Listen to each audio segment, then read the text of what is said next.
تصور کیجئے رات کا سناٹا، جھیل سیف الملوک کا پانی کالا سیاہ ہو چکا ہو اور آپ جھیل کے کنارے کیمپ میں ہو،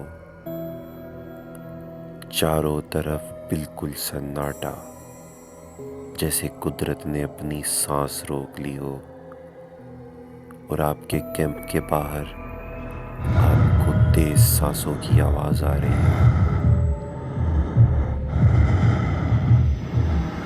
جیسے کوئی بہت بڑا درندہ آپ کے کیمپ کی چاروں طرف گھوم رہا ہو۔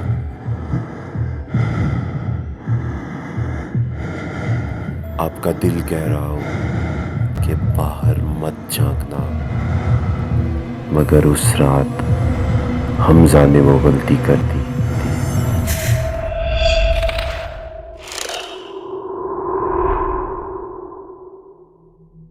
السلام علیکم دوستو، آج جو داستان میں آپ کے سامنے رکھنے جا رہا ہوں، یہ کوئی خیالی قصہ یا دادی اماں کی سنائی ہوئی پرانی کہانی نہیں ہے۔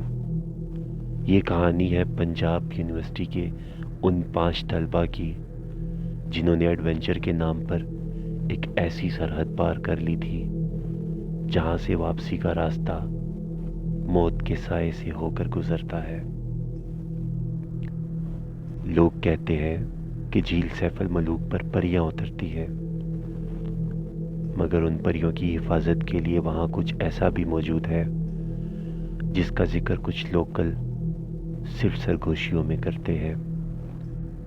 یہ داستان حمزہ علی کی آنکھوں دیکھی کہانی ہے، ایک ایسی رات کی داستان جس نے ان کے ایک دوست کی زبان ہمیشہ کے لیے گم کر دی۔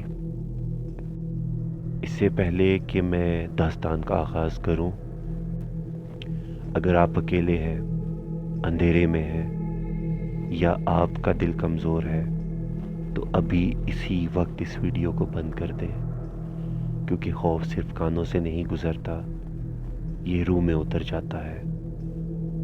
اور یاد رکھیے، سننے سے پہلے آیت الکرسی کا حصار لازمی باندھ لیں، کیونکہ بعض دفعہ خوفناک داستان سنتے وقت ہم ان مخلوقات کو انجانے میں اپنی طرف متوجہ کر لیتے ہیں جو اندھیروں میں ہماری باتوں کا انتظار کرتی ہیں۔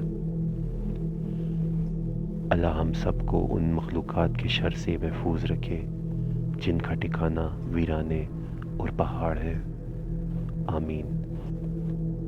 تو دوستو، دل تھام کر سنیے حمزہ علی کی زبانی اس خوفناک کیمپنگ کا ایک ایک منٹ، سیف الملوک کا سیاہ سایہ۔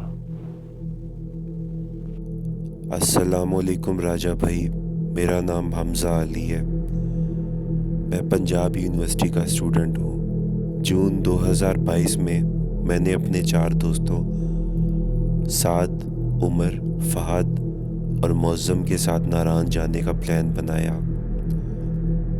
ہم نے لاہور سے صبح تقریباً 5 بجے ڈیوو کی بس پکڑی۔ ٹکٹ کی قیمت اس وقت 2200 روپے تھی۔ ناران پہنچ کر ہم نے گرین ویلی ہوٹل میں اسٹے کیا۔ اگلی صبح ہم نے فیصلہ کیا کہ آج ہم جھیل سیف الملوک کے کنارے پر کیمپنگ کریں گے اور رات کو وہیں ایڈونچر اور فن کریں گے۔ ہم نے ناران بازار سے ایک نیا کیمپ لیا جس کی قیمت اس وقت 7500 روپے تھی۔ 5 سلیپنگ بیگ اور کچھ کھانے پینے کا سامان لیا، اور وہاں سے ہم نے ایک پرانی جیپ رینٹ کی جس کا ڈرائیور لطیف تھا۔ ہم نے اپنے سفر کا آغاز کیا۔ جیپ پل کھاتے ہوئے پہاڑوں میں سے ایسے گزر رہی تھی جیسے موسیقی ایک لے میں چل رہی ہو، اور چاروں طرف کے نظارے اس قدر دل کو چھو جانے والے تھے کہ دل کرتا تھا کہ یہیں رک جائیں، لیکن ہم نے سفر جاری رکھا۔